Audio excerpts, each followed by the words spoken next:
So we're here at the Alamo. Unfortunately, it's closed due to COVID. There's a lot of construction going on today around it. And apparently there have been some looters in the area that have even done some damage. So everything's kind of locked down right now.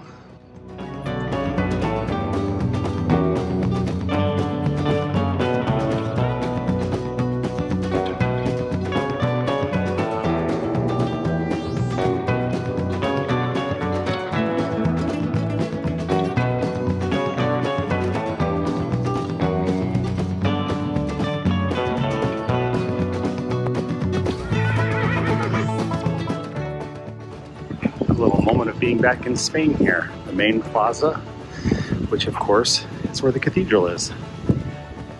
This is the Cathedral of San Fernando, I think, or San Francisco, not sure which. Here we go, back down to the Riverwalk.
Hey there, we are on the road. We are on US 90 in the southern part of Texas, right along the Rio Grande River and the Mexican border. Or the southwest end. Southwest end, right? And we are on a long drive day today. We are driving from San Antonio, Texas to Terlingua, Texas, which is one of the gateway cities of Big Bend National Park. So we're super excited to get to our first national park, Big Bend. Today's drive is about just over 400 miles. I think it was like 419 miles, which for us and for most people probably is a really long drive day. It's going to take us how long? Take us 8 hours with stops. So we normally don't like to drive that long. No, we drive at about 62 miles an hour. We find that's really comfortable when towing. It's easy without the sway, and so it's just a more comfortable drive and certainly better on the tires.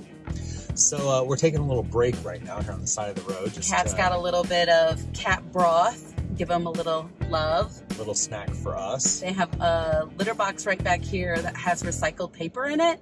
So they just used it. So we were able to clean it up, which is always nice. And we are super excited to get to Big Bend because one, it has some great hiking trails that we're going to be able to do, and we're really excited about that. Two, it's also kind of getting us out of the city and away from people. We're trying to do as much isolation as we can on this trip. I mean, we've been in cities, but we've certainly been very careful. We have been avoiding people, certainly no large groups. We've seen some family, seen one of Brian's college friends. So we've seen some people, but we've really done our best to stay away from problem areas. And it doesn't get much more isolated than Southwest Texas. So there's plenty of border patrol. So if you're driving on this highway, just be prepared for lots of border patrol. There was one stop heading east, and we got stopped once going west. For an inspection station. Yeah, he just asked, "Are you Americans?" And we said, "Yes." And he said, "Okay." And I was glad that he shooed us on because the cats were like, "What's going on? Let me see." So that was obviously no problem for us. And now we're just gonna... It's been really nice. We finally have seen slot canyons, and we've seen some really nice desert area. And that's the first on this trip for us. And it's always exciting when you see the landscape change. But we left at 7:30 in the morning. So we tried, if we're going to have, well, most days we try to be on the road by 9 o'clock if it's only going to be like 4 hours. But we try to on this type of day to get out as quick as possible. And then halfway, we're about a little over halfway, we take this kind of break so the cats can have an opportunity to play around, and also just let the tires cool off for a little bit. You know, they've been doing really great. We have our tire minder system going on here. The tires have been doing great, but just let them cool down a little bit. Give us a pause. Yeah, just sometimes you need a pause. A stretch, go back and and use then the bathroom. When we're driving again, I have Buc-ee's kettle corn for the snack, which we're really excited about. All right, well, it's time to buckle up and hit the road some more. Hey, Lucy, it's time to buckle up.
Okay, we are on the Rio Grande Village Nature Trail. As you can see, it's in the Rio Grande Village campground, and it's not marked on any of the park maps. But if you walk all the way down through, and it's down here at the end, it's gonna have some views of the river. So we're excited to actually see the Rio Grande finally.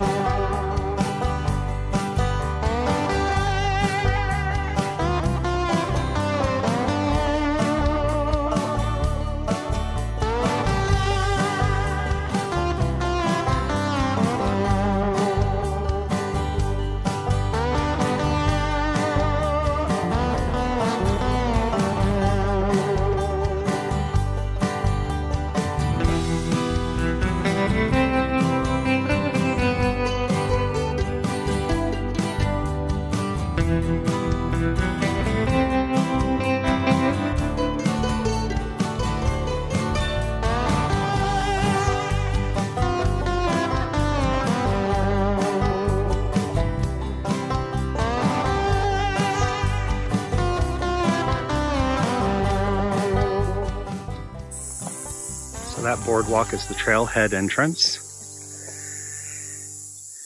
And there's the river. It's amazing what a little bit of water can do for a desert.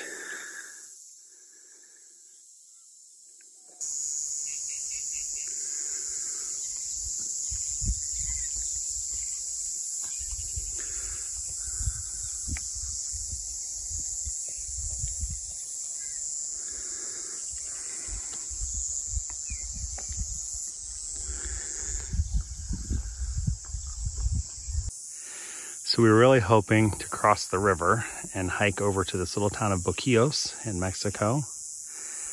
But because the border is closed, we cannot. So the attraction of going over there, it's a traditional village and it's in part of a national protected area in Mexico. So there are local vendors, a couple of restaurants, and you can kind of support some of the locals by buying some souvenirs. So that's what we were hoping to do. The border has not yet been reopened, so it'll have to be, I guess, our next trip to Big Bend National Park. It's strange to see the campground totally empty, and oftentimes when you're in a national park, the trail you're on feels empty, but you cross people. It feels the most empty. So if you want to self-isolate, this is the place to be. And it's beautiful. It's so different with desert and water and mountains around you. It's nothing we've ever seen before. And we've been to quite a few national parks. So the park is open for day use right now. Limited trails though. With limited trails, but the campgrounds are all still closed.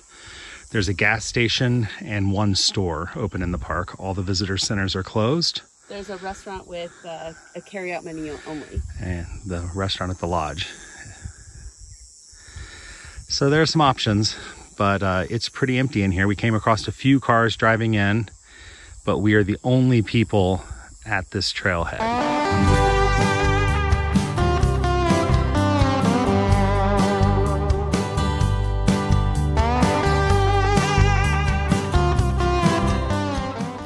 Wildlife encounter. Okay, so we're on the back loop in the Rio Grande Village campground. Here's one of the campsites. Just want to show you because they're really nice campsites, especially if you're a tent camper. There are no RVs here, but the campsite has this little covered area with a table built in. And of course, there's a bear box and a grill. My guess is you'd set your tent up right over here. So some really nice sites. Room for 2 cars up there and a little pull off. So this is a nice campground. There is an area also that when we were pulling in that pointed us in another direction and it said full RV hookups. So apparently they have a RV area and then this is the tenting area. Although we also saw a sign that said no generators in one section. So maybe you could come in and dry camp here with a smaller RV. And the road coming in was very smooth, easy to drive on, good quality road. Bathhouse, dumpsters. Here's another campsite. You see a little more open. So this is a nice campground. I would stay here. Okay, so one final thought on the Rio Grande Village campground. Here's kind of the main loops of the campground, and there's not nearly as much coverage here, so we're getting further away from the river. But notice that in the treed section that we showed you first, all the tables were covered. Out here in the open exposed area, everything is exposed. So if you're making a reservation to stay here, because some of it is reserved, some of it is walk-in only, make sure you are careful about your needs and the type of site you're going to end up with. Because boy, out here, it could get very hot. By the way, right now it's about 10:30 in the morning. The temperature is already about 90, and it's early June. The high today on the river is supposed to be 100. Up in the mountains sections of the park, up at elevation, the high today is supposed to be 80. The humidity is about 20%. So it's nice and dry. It actually, as hot as it is, it doesn't feel uncomfortable. But if you were exposed out here all day and notice that there is no electricity and no water at any of these sites. There's water by the bathroom. There were spigots. Yeah, there were water spigots to get water. Yeah. But the sites themselves are all dry and they have no electricity in this section of the campground. For not being hot, your back would say otherwise. Soaked. Well, I'm sweating, but it evaporates. It's not muggy. So it doesn't feel bad. This is not Ohio heat, that is for sure. Midwest humid heat, or even South where you feel like you can't breathe. Florida heat, where it's just hot and muggy and sticky. It feels pretty good. It does. It's not bad. So we are now on the street of the full hookup sites, and it looks like a giant parking lot. The advantage is that you're in the park. The disadvantage is that you're in a parking lot, but that's how many, you know, like public or private campgrounds are. So not very attractive, but it gets you in the park.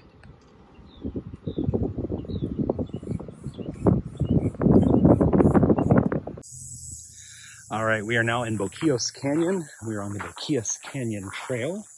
It's a 1.4 mile round trip hike. We are starting at a few minutes before 11 a.m. Temperature is 90. said to plan on hiking approximately 2 miles per hour. So that means this should take us about a 45-minute trip. Depending on the terrain, we usually hike a little faster than that. We'll see what happens here. We are dealing with a little bit of elevation because we're about 5,000 or 6,000 feet elevation, which is not what we're used to. So elevation might slow us down a little bit. We'll see. It says after this initial climb, the trail is relatively flat.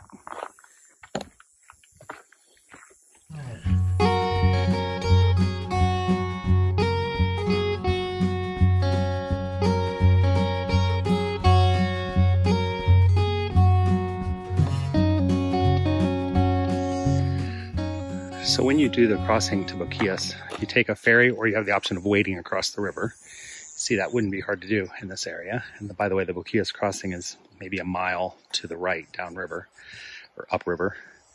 And once you get across, you have the option of taking a Jeep, hiking with an escort, or taking a horse or mule into town with an escort. And we suspect that might possibly be what we're seeing here. Are some horses that are grazing that would normally be used for tourists who are coming in.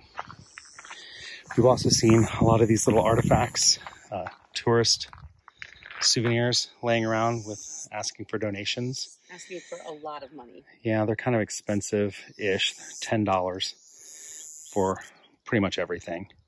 And they're very pretty. And I'm guessing that these are people who are maybe crossing the river and setting things up. What's interesting is we've seen them sitting even in parking lot areas today. And obviously the National Park Rangers are not doing anything to remove them because they're kind of all over the place.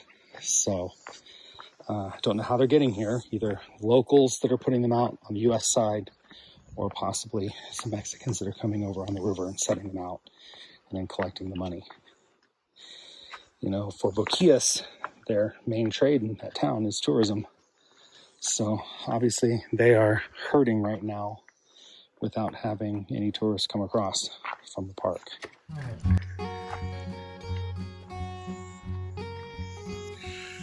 So we've been hiking along here maybe a half mile. And we were thinking for this to be the Boquillas Canyon Trail. It really doesn't look much like a canyon. And then we came around a corner. And all of a sudden, it is.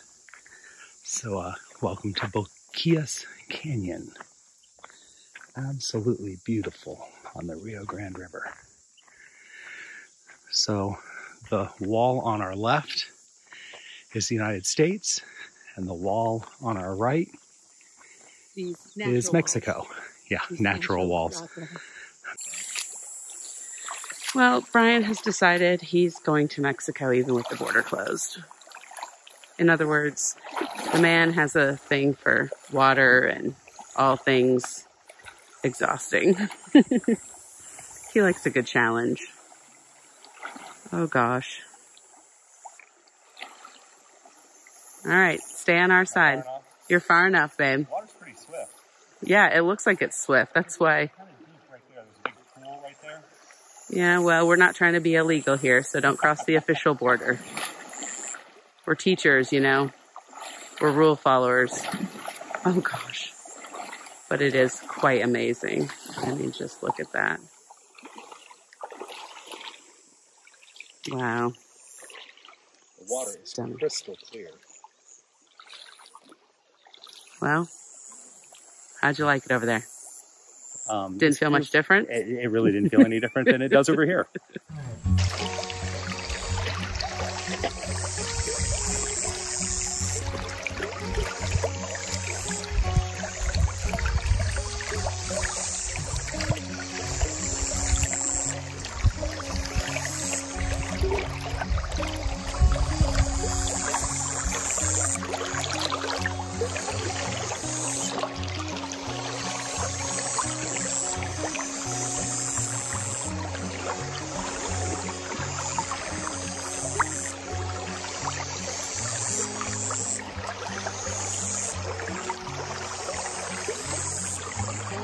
We have driven into the Terlingas ghost around just to see what we can find. And I hope that whatever that is includes a beer. Hey Michelle, what are the guys in jail doing? They're drinking a whole lot of beer. Modelo, Shinerbach. They're all empties. So, and there's cigarette packets. So smoking and drinking. That will lead to ending up in jail, I think, possibly. I think possibly. We found our beverage here at the High Sierra Bar and Grill.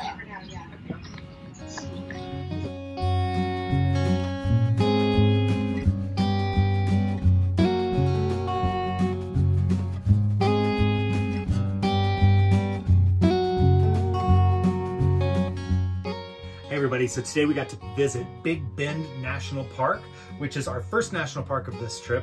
You may have noticed on some of our other videos this map in the background. I think we might have talked about it on the RV tour. This is our national parks map, and it's like a scratcher. So it's super exciting because all of the green trees are the national parks that we've been to in the past, and the gold ones are the ones that we're going to scratch off as we go and as we visit. Our goal is to visit all of these national parks eventually. Today, Big Bend is park number 25. This is our 25th national park. Yay!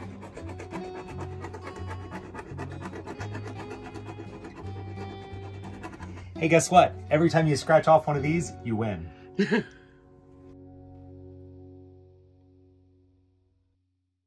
Hey everybody, good morning. We are in the Chisos Mountains. Just stunning views. We're parked at the overflow parking right near the campground. Hi, Michelle. Hi.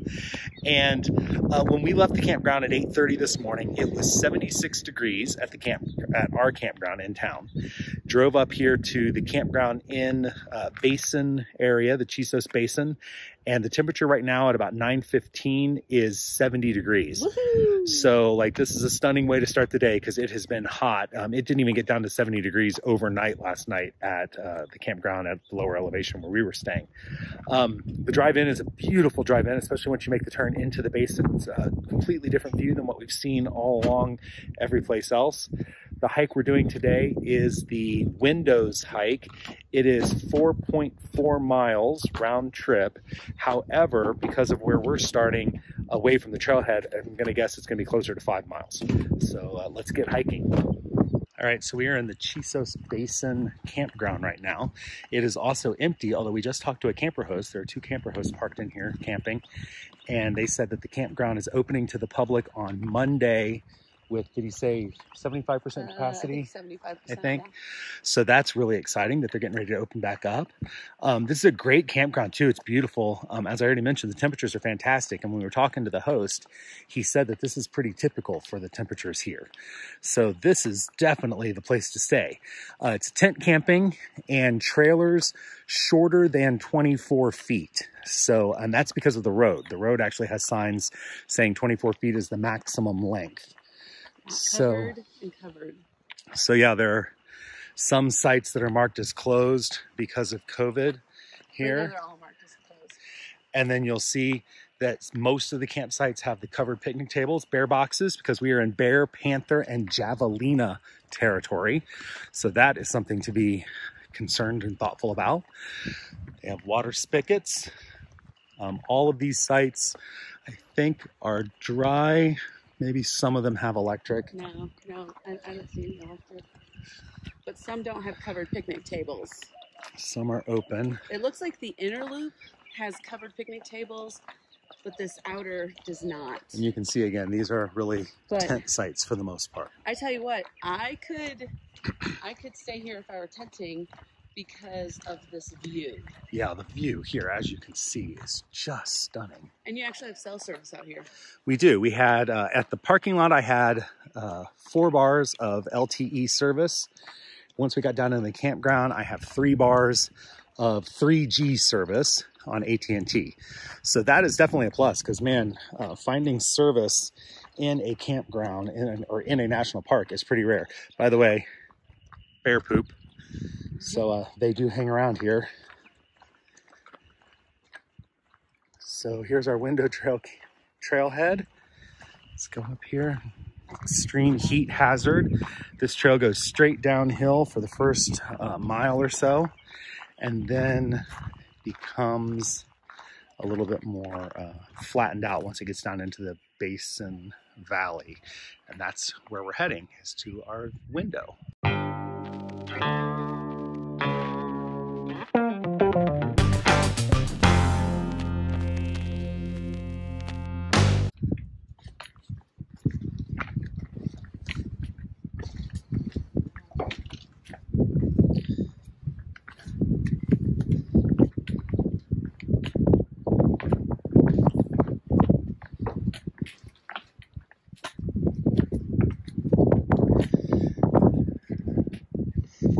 So what do you think about the trail here at the end? I love it. It reminds me of hiking the Narrows at Zion National Park. If there were no water. Without the water. If the Narrows ever dries up, this is what it's going to look like. But the views here are amazing. I'm so glad we did this hike. It's going to be a tough hike out, but worth it. Worth it. So look at the pools down here. All of the water from the entire Chisos Basin drains out of this spot. Not that there's much water, but if there were ever flooding, this is where it would be coming to.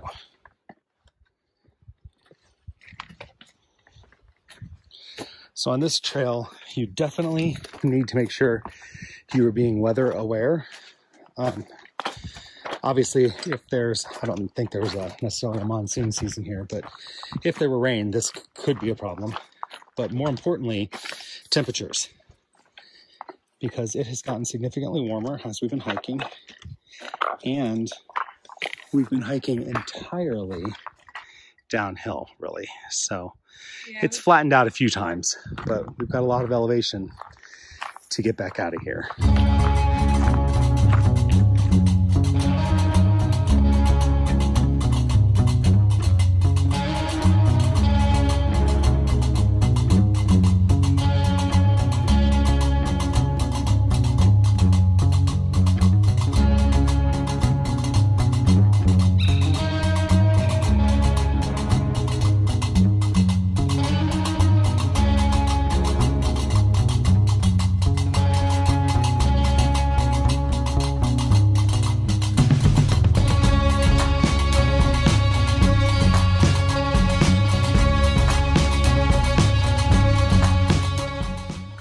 Hey there, we are 3/10 of a mile from the trailhead on our way back out, and temperature's gone up quite a bit.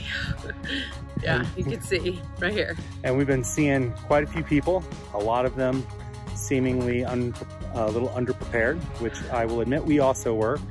We ran into a campground host, and he told us that we didn't have enough water. Yeah, we've been doing this long enough, but we brought our 24-ounce bottles, and we kind of knew we were pushing it, but we thought it's early enough in the morning, we'd be okay. But as we stood there and talked to him, he offered us each 2 more water bottles. Bottle of water, or yeah, each 2 more, and we took it, and I'm really glad we did. I've been drinking generously because we have it. We're 3/10 of a mile away, and I have half of this 24 ounces left. So, I mean, could we have made it? Yeah, because it was cooler when we started. If the sun was on our back, and there's lots of shade when you get down there. Was it best that he gave us some? Sure, because when we get back to the car, we're not going to hit that bottom of, really dehydrating. So we appreciate it. Unfortunately, you can't stop everybody, and we saw some people that are some people in flip-flops, some people with just one little small water bottle, a 16-ounce water bottle. It's always hard to see that, just because you know how easy it is to get injured. I mean, we've fallen on the trail, we've tripped on the trail, I've had heat exhaustion in the Grand Canyon, so we know how heartbreaking that is when you see it. And obviously we're not trying to judge anyone else, it's their journey, everyone has to learn. But the volunteer we talked to said that almost every day, and there's so few people that come to Big Bend National Park, but every single day someone has heat exhaustion on this trail. So in that kind of statistics, okay. he gave us some good info. So when you're hiking, always make sure you're doing everything you can to be safe. Yeah, electrolytes, water, some nuts, chocolate, good stuff. All right, so we got 3/10 of a mile to go that way. So we went a little more hiking. So we're doing the Window View Trail, which is a handicap accessible trail at the lodge. And it is 4/10 of a mile loop. So we'll just do a little quick loop here to see where we've been. Here is the lay of the land. Right in front of us is Casa Grande, which does definitely look like the big house. Then over here, we have Toll Mountain. The next one is Emery Peak. And then Emery Peak, which is that one right there, which has the farthest southern stand of quaking aspens in the United States. Trees. And then the next peak is Ward Mountain. Ward Mountain. And then, of course, the Window where we were earlier, way down in there. So that was the valley, the canyon that we hiked down into. And then going up, the next thing is Vernon Bailey Peak. All right. And our trail was somewhere down behind that ridge because we walked in all between the way the two. down into there and around that corner, really down. Amazing.